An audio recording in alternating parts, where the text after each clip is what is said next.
My name is Gaynor, and I am 22 years old. This number sounds both reassuring and almost terrifying to me, because life, with all its unexpected turns, has already proven that no textbook or plan can provide real guarantees. I just graduated from college with a degree in design, an achievement that still seems like a small miracle to me, because I paid for most of my education myself, working nights, denying myself almost everything, and clutching every dollar in my palm as if I were holding a ticket that could take me into the future without return. I live with my mother and stepfather in a house that I know down to the smallest detail, by the creaking of the floorboards, by the smell of apple pie in the kitchen, by the boxes of Christmas toys in the attic. But this house has long ceased to feel like mine, more like a set for a play in which I always play a supporting role. 7 years ago, Mom married Dave, and he moved in with us, bringing his own habits and loud laughter that I never quite got used to. He has a daughter, Sarah, now 26, who has lived with her boyfriend, Marcus, for the past few years. They often come over for dinner or for what we call family nights, when the doors of the house are thrown open and the air is filled with the murmur of strangers' voices. In photographs and in conversations with friends, we look almost like a model blended family, smiles in the frame, hugs on holidays, shared messages in the family chat, but the reality is much more complicated. I remember how, in the very beginning, Mom tried so hard to make Dave and Sarah feel at home, as if they not only needed to be accepted, but literally convinced that they were the most important thing here. She changed our lives beyond recognition. Sarah got a large bedroom with a window overlooking the garden. Dave's things took up the entire garage where I used to paint and do my art projects, and now every conversation revolved around how to make the new family more comfortable. I understood that blended families are not easy, and everyone needs to compromise. But somewhere along the way, I stopped feeling like the mistress of my own home and increasingly felt like an outsider, like an accidental guest who was seated at the edge of the table. When it was time for Sarah to go to college, my parents paid for her entire education. And when it was my turn, it suddenly became clear that the family had budget constraints and that now was the time to learn responsibility. I worked as hard as I could, squeezed everything out of myself, received a full scholarship, but still had to pay for books, for materials, for housing, for endless little things that no one else was going to pay for. I've been working at a small design firm for 3 months now. My salary is still modest, but it's a start, and I'm trying to put everything I can into a separate account, dreaming of my own place. I even told my mom and Dave about my savings, because I thought they'd be happy and proud of my foresight. But instead, I keep hearing weird comments about how convenient it is for me to save money while living at home. My mom recently said that it must be so nice to have no serious obligations and just grow my bank account. Dave then interjected, adding that at his age he gave half of his salary to his parents, as if to imply that I should do the same. I already contribute money for groceries and utilities, but it seems that it's not enough. Lately, their hints have become more and more direct, sometimes about the cramped space in the house, sometimes about the fact that it's time for adults to spread their wings and start living on their own. I'm trying to save enough for at least the first and last months of rent, a deposit, and a little bit of furniture, because starting from scratch is not easy when your salary is that of a junior designer. This evening, when I got home from work, Sarah and Marcus were already in the house. I heard them talking to Mom and Dave in the kitchen. Their voices sounded especially animated and excited, something festive in them, as if there was great news in the air.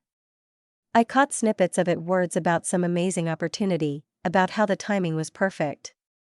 And how such chances come once in a lifetime. At first I thought they were discussing Marcus's career, or planning a dream holiday. I went upstairs to change. When I came down half an hour later, the whole group was already sitting at the dining table, and the air was filled with the aroma of my mother's special chicken, which she always cooked on Wednesdays, as if this simple ritual was supposed to keep us all together despite the underlying tensions.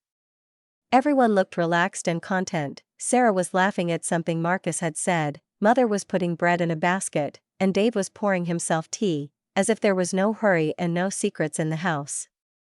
I took my place and began to help myself to vegetables, trying to dissolve into this picture of a peaceful evening. But as soon as my mother cleared her throat slightly, I immediately understood that something important was about to be said, because I knew this sign all too well. "Gaynor," my mother said with a kind of solemn smile, addressing Sarah rather than me, "we have some exciting news to share with you." Sarah practically jumped out of her seat, her eyes shining as if she'd been waiting for this moment for weeks. "We're going to the Bahamas next month," she exclaimed, her voice shaking with excitement. "Marcus found the most incredible package deal, and we're finally going to take that trip we've been talking about for so long." "That sounds amazing," I replied sincerely, trying to smile because, despite everything, I was happy for them. "You've worked so hard, you really deserve a vacation." Marcus nodded enthusiastically, as if confirming my words. "That would be perfect," he said, leaning forward. 5 days and 4 nights, all-inclusive resort. The whole experience would cost about $10,000. I nearly choked on my chicken. 10,000? The comparison immediately popped into my head, that's almost 4 months of my salary. "Wow," I breathed, careful not to sound rude, "that's a lot of money." My mother's smile faltered slightly and became strained. "That's exactly what we wanted to talk to you about," she said, and there was a cautious note in her voice, as if she were preparing herself for resistance. Sarah leaned closer, her eyes literally shining with hope. "The thing is, we don't have any money saved up yet," she admitted almost apologetically, but with the same thirst in her voice. "But we know you do. You've been saving for this for months." I stared at her, trying to figure out if she was joking. "Sorry, what?" My mother quickly picked up, her voice soft and encouraging. "We thought that family is about helping each other, and if one part of the family can support the other, then that's the right thing to do. Maybe you could lend Sarah and Marcus some money for the trip? They will definitely return it, of course." Silence fell over the room, broken only by the scraping sound of Marcus' knife cutting the chicken on the plate. I slowly glanced at everyone at the table. Mom nodded, as if pushing me to agree. Dave looked with a heavy gaze, in which one could read the expectation of the right decision. Sarah sat full of hope and delight, like a child who is about to be given a gift. "No," I said calmly but firmly, feeling my heart beat faster and faster. "I will not give you $10,000 for a vacation. This money is for important things. This is my rainy day fund, this is my savings for an apartment. This is my future." Dave's face immediately darkened. "Your future," he repeated with a cold intonation. "What about your family? What about helping those who have supported you all your life?" "Supported me?" I felt my voice break and become louder. "Sarah's college was paid for in full. Mine wasn't. I worked and saved every penny I could while living here and paying you for rent and food. For the first time in my life, I've managed to save up something substantial. And now you want me to just give it to someone else for a vacation?" "It's not just a vacation," Mom interrupted sharply, and for the first time a note of irritation sounded in her voice. "It's their honeymoon. They've been together for 3 years. They deserve something special."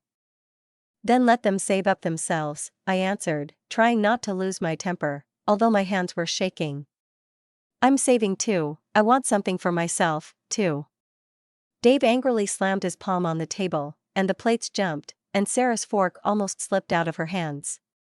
"Ungrateful," he barked. "That's what you are. Totally ungrateful. Your mother and I gave you a roof over your head, food on the table, and this is how you repay us? Saving money while your sister needs help?" Mom said nothing, just sat there, nodding along with Dave's words, as if she agreed with him completely. I felt a lump in my throat, and, leaving my dinner untouched, I pushed my chair back sharply and went up to my room, where only the silence could hear my thoughts. As I climbed the stairs, I heard quiet but sharp voices behind me, in which anger and discontent slipped, like the rustling of dry leaves that I remembered from childhood and always knew by sound, but their words were blurred and unclear, and so I decided not to look back, hoping that if I did not interfere, then everything would somehow resolve itself. But lying on the bed and staring at the ceiling, I suddenly realized that my heart was beating so loudly, as if it was trying to break out, and each beat screamed, 10,000, as if this word was a stone thrown into my calm water. from which circles of doubts and resentments spread. $10,000 for me. These are not words from family conversations, these are months of savings, these are nights when I denied myself a cup of coffee after work in order to put a little more on the account, these are hours spent over freelance orders and textbooks, this is the hope that I carefully polished, thinking about an apartment, albeit small, but mine, where I can arrange my paints, where I can return after a project and not hear other people's steps in the hallway as if they decide when I can exist. In the morning, none of them greeted me, my mother's usual coffee? There was no sound, there was none of its usual bustle on the table, only a transparent, uncomfortable silence that lasted for 7 days, and it turned out that I, as if having crossed a line, became invisible, who could be ignored and about whom one could speak in a tone of well, of course she can, and each of their silent movements hurt more than direct reproaches. Dave threw sidelong glances at each meeting, Sarah sat in the other room, as if my birthday was their shared secret project, and I was either late for the show or completely excluded from the guest list. I tried to understand the logic of the isolation, perhaps, I thought, they needed time to digest the rejection, but the desire to return the warmth that had warmed me during the week at least for my birthday turned into a new pain. On Thursday evening, I accidentally bumped into my mother in the hallway and said so that she could hear, "Tomorrow is an important day, isn't it?" And heard in response only an indifferent what? As if my words were the wind passing by. When I reminded her that I was turning 23, she just shrugged and left, and on Friday morning the silence became a silent sentence. I bought myself a cake, not because I wanted to seem generous, but because sometimes the only way to tell yourself you are important is to make a small gesture in reverse, and that $40 chocolate cake was my way of celebrating, at least for myself, because I was working, because I was counting the days until my paycheck, because in this circle of words and gestures I wanted to hold on to a piece of my own holiday.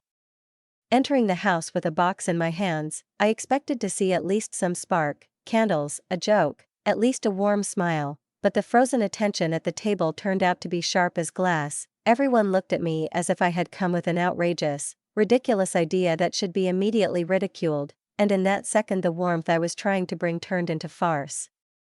My mother looked cold and her disdainfulness ruined my attempt to be vulnerable and happy. I named my day, repeating with a shaky smile, "It's my birthday," and her wave of her hand said more than any reproach could. No reason to waste it, and Sarah and Marcus's laughter, not polite but real, brought down on me the feeling that I was no longer in a family where reciprocity existed. I looked around the table, and at that moment Dave, like the conductor of this performance, leaned back in his chair, crossed his arms, and said with such severity, "We remembered.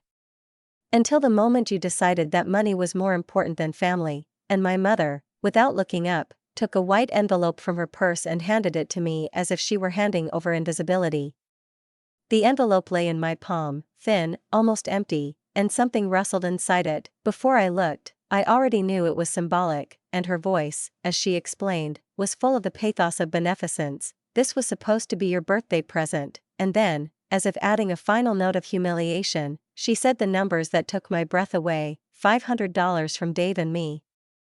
I was sitting on the edge of the bed, holding the cake box in my hands, and the room was so quiet that I felt like if I sighed too loudly now the glass in the windows would burst from the strain, because every word they said, every calculation, every disdainful movement seemed to cut little shards out of the space I had long called home, and the more I thought about it, the clearer it became that I had lived a significant part of my life waiting for others' approval, trying to fit into someone else's schedule and someone else's idea of order, and at that very moment I suddenly wanted to scream, but my voice was stuck, so I just put my palm on the lid of the box, clutching the cardboard in annoyance, and I was overcome not so much by a desire to go back to dinner as by a need to understand who I was when they cleaned up behind my back, who I was when my dreams were counted like someone else's expenses.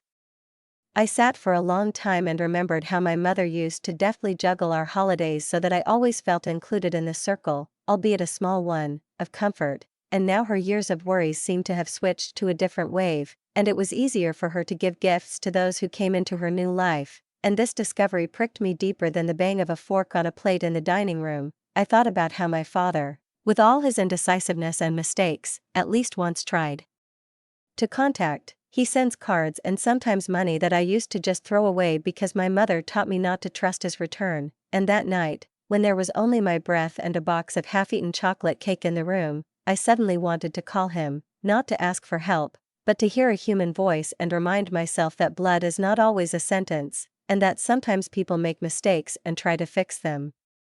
I picked up the phone, but my hands were shaking, and instead of dialing my dad's number, I dialed my best friend from college, the one I'd shared sleepless nights and pens with, and when she answered, I tried to laugh into the phone and said, "Can you believe they gave Sarah our vacation money?" And there was a soft rustling sound, and then her voice, soft and firm, "Gaynor, why aren't you talking?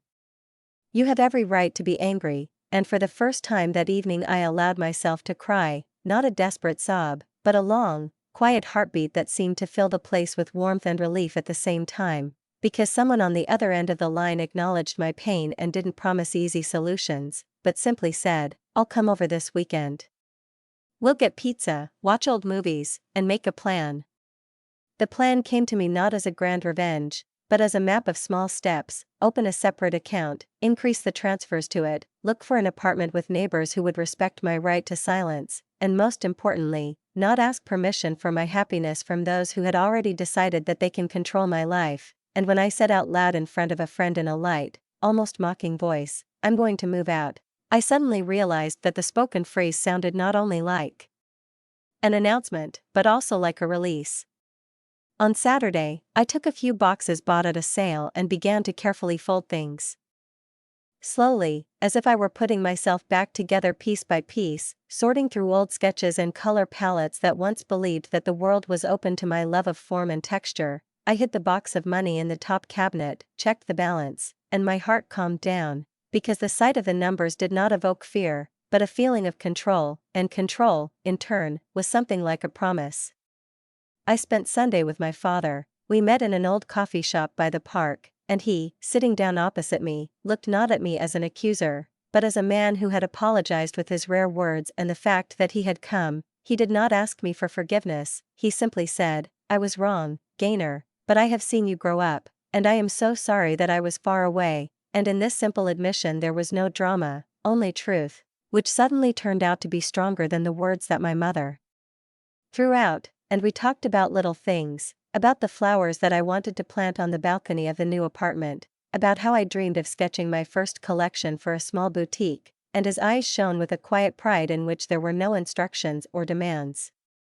When I got home, the house looked the same from the outside, but inside I already knew that I was no longer ready to put up with the role of the one who always retreats, and so, sitting on my bed and thinking about the upcoming move, I felt a strange relief, as if a path was open before me where my boundaries were determined not by me, not by my parents or someone's new family, but by myself. I understood that the path would not be easy, that I would still have to alternate night jobs and small savings, that there would be moments of doubt and empty wallets, but the thought that I could wake up in a place where no one would consider my dreams an object for substitution warmed me more than any cake left on the table. The next morning I left a note on the kitchen table: "Thanks for the shelter, but I'm leaving at the end of the month.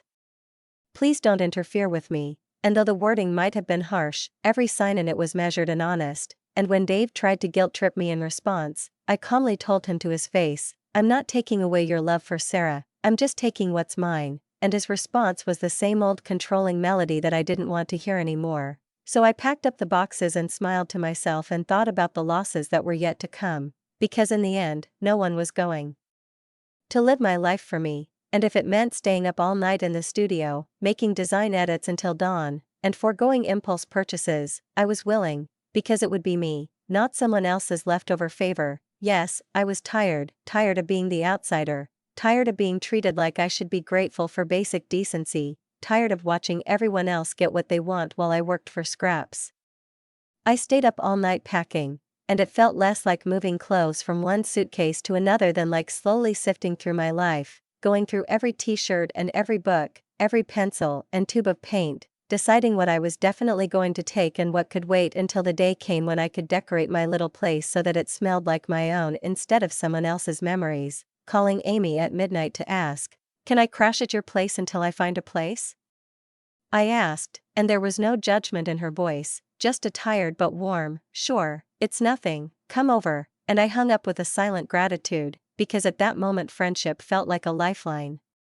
On Sunday morning, my parents were still asleep when I loaded the last boxes into my Honda, my college years, my first jobs, everything I'd saved and cherished, and I left without a nice goodbye or a note, because saying goodbye at that moment felt like an act that could be seen as a demand for justification, and I didn't want to justify myself. Amy lived in a tiny one-bedroom apartment on the other side of town, but she made room for me on the couch without asking a single question, and over morning coffee and toast I finally told her the whole truth, about the requests, about the birthday, about how my savings had suddenly become the subject of a family division. My phone purred at the most inopportune moment, a text from my mother, "Where are you?" I stared at the screen for a long time before typing the truth, "I moved out," and a second later the answer came, "Okay. Everything. Just okay. Don't come home. Don't let us talk," as if it were the last word in the dialogue, and in those short lines there was no concern, no request to know if I was safe, only a cold proclamation of a decision, and it pushed me even more to believe that the choice to leave was the right one, because staying would mean continuing to be seen but without a voice. 2 weeks later, I found a studio 20 minutes from work, a small corner with a kitchen and bathroom that were more of an alcove than separate rooms, but it was my corner. And although the rent ate up almost half of my first income, I felt not fear but a strange pride, as if I had finally taken at least a part of my future into my hands. The first year was a carpet of overtime, instant noodles, and second-hand shopping, but it was mine, and the happiness in it was quiet and persistent. It came in the morning with a cup of warm coffee and the simple feeling that the key in my hand opened the door to a world where I determined the rules. The holidays passed by like subtitles to someone else's drama. Christmas and my birthday lay unnoticed, almost ritualistic, and a couple of aunts called, asking why I hadn't come to the family dinner, how to explain that the same family dinner now looked like a stage where I had to play the role of a grateful heroine for a minimal favor, that my mother had chosen someone else's vacation instead of her daughter's holiday, and I didn't want to go into an explanation where every phrase would turn into another accusation. And then, suddenly, and almost unbelievably, my father called. A number I had long forgotten popped up on the screen, and I almost didn't answer, but something inside pushed me to pick up the phone. His voice was older, more cautious, and when he said, "Gaynor, this is your father," something in my heart closed quietly, because the word daddy had sounded over the years like a reproach, like a rejected hope. We had agreed to meet in a coffee shop downtown. He came with gray temples and eyes that still reflected the familiar luminous spark, and, barely sitting down, he said directly and simply, "Forgive me, for everything at once, for leaving, for not fighting to stay, for believing what my mother had said about the death sentence of our communication," and he repeated the words that must once have sounded loudly in their house. She said, "You left us. I'm getting a divorce. I never wanted to leave you." His voice trembled a little, and into this trembling shift suddenly poured all the truth that he had kept behind his teeth for a long time, as if unwanted baggage. "Your mother made it clear that any contact with me would only make your life more difficult," he said, and I felt a strange empty space stretch in my heart, because the words sounded not like an explanation but like a sentence, as if someone had written the framework of my fate without my consent. He continued quietly, almost in a whisper, "She said that you were angry and did not want to see me. I kept sending cards and letters, hoping that you would change your mind, but when you did not answer, she said that you were just trying to cheer yourself up, and I threw my messages away, thinking that it did not matter, and then I found out that you were arguing and I thought, maybe now we can try again." And I listened to him as if I was hearing not so much the speech of a man who had once walked away, but the quiet, penitential confession of someone who has realized the cost of loss. We talked for almost 3 hours, conversations that slowly unraveled the knots of misunderstanding that had formed over years of silence and accusations. He talked about his new wife, Lisa, who, he said, was gentle and kind, who didn't cast pointed glances at me or impose formalities, as if she knew that people break down and therefore approached our meetings carefully. He talked about work, about the construction company he was proud of, about how he watched my graduation ceremony via video broadcast because he was not allowed to come, and every time he said I or we, I caught in his voice that same tired but sincere note that touched me and, perhaps, invited me to cautious forgiveness. When the moment of forgiveness came, he said something that made my throat ache. "I want to be in your life again, if you allow me," and I was surprised by the answer that came out of my mouth like a weak ray of peace. "Let's try, because, after all, how long can you keep cruel stories if there is a chance to replace them with warmer pages?" Meeting Lisa turned out to be a separate surprise. She was bright and cheerful, and the way she talked to me, there was not a drop of pathos or guardianship, only good curiosity. "Tell me about your projects, Gaynor. I like the way you describe color," she said once, and I suddenly realized that the internal constraint that years of family reproaches had instilled in me can dissolve under the influence of simple human gestures, and not loud promises.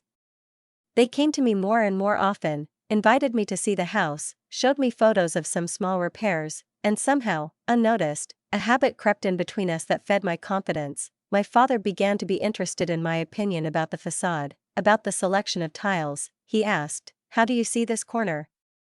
What would you hang here?" And his pride in me was so unexpected and touching that sometimes it seemed to me as if this was not paternal pride, but a gift from the past that had returned home. On my 26th birthday they had a little surprise party with my father's friends, with soft music and a cake in my favorite colors, and when my dad handed me the envelope I expected some symbolic little thing from him, but instead of the usual card and wishes my heart jumped when I pulled out not paper but a metallic sound keys. He said sheepishly, "It's small, only 2 rooms, but in a good area, the mortgage is paid off," and there was such relief in the tone of his words, as if he was giving not just a roof, but a chance for a new life. "You are my daughter, you deserve to have something of your own," he said, and I could not hold back my tears, because joy was then mixed with shock, and such gratitude flared up in my chest that I cried right there in their living room, not ashamed of tears, and these tears were simultaneously gratitude for the house and recognition of my fragile strength. The house turned out to be perfect in its small honesty, cozy, with a small courtyard where you could put a couple of pots of herbs, and with large windows through which the light burst in the morning, promising the warmth of each new day. I spent weeks painting the walls, choosing fabrics and shades, and the moment I bought real furniture, and not the one that saved me from survival, I felt how my world was slowly turning into a space where I no longer needed to prove my right to a place in the sun. A month later, unable to contain my feelings and slight trepidation, I published a photo where I was standing in front of the house with the keys in my hand and the caption, "So grateful that I have my own place." Finally the phone rang while I was unpacking the kitchen boxes and trying to arrange the cups and plates neatly on the shelves as if the orderliness of the dishes marked the beginning of a new chapter in my life, and when the screen showed Mom, my first instinct was to let it go to voicemail, because we hadn't spoken in 3 years and our last conversation had left an unpleasant scar on my chest. But her voice was surprisingly soft and gentle. "Gaynor, dear," and there was no congratulation or pride in her tone, only a question of suspicion. "I saw your picture, the house looks beautiful, where did you get the money for this?" And instead of "I'm happy for you," I heard reproaches, so I said briefly and firmly, because I was tired of constant checking, "It's none of your business," and she, without letting up, started talking about salary and dubious sources, and in the end I, gritting my teeth, answered, "I don't want to talk to you, I don't want to see you. I'm fine without you," hung up and returned to unpacking, but my hands were still shaking, because my mother's words hurt more than I expected. A few weeks later, I was planting flowers in the backyard, making notes about shading and watering, when I heard footsteps on the driveway and looked up. Mom, Dave, Sarah, and Marcus were walking toward me like they belonged and pushing their way into the house uninvited, and I met them on the porch, asking, "What are you doing here?" But they were already inspecting the floors, ironing the new cabinets, and discussing how beautiful the light was on the table, and Sarah was looking at the floor as if she wanted to steal his eyes from me. Dave, running his hand over my new granite countertop, said coolly, "That's very nice, it must have cost a fortune," and Mom, taking on the role of accuser, demanded how I had afforded it, because in her opinion, my salary was not enough to buy a house like this.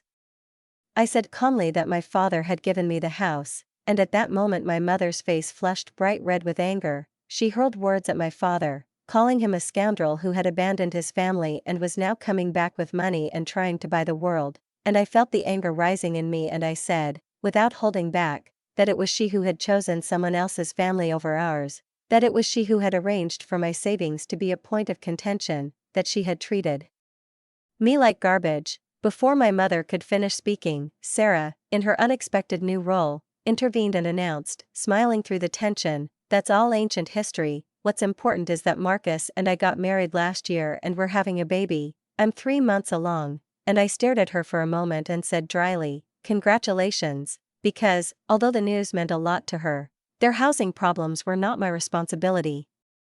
Mom stepped forward as if attacking the very idea of my peace and said with such conviction that her words took my breath away, "It's really your problem. You don't deserve a house like this. You should give it to Sarah and the baby." And I laughed because the idea of giving up my home seemed absurd and insulting, but my laugh was bitter and cold and I asked with irritation, "Are you crazy?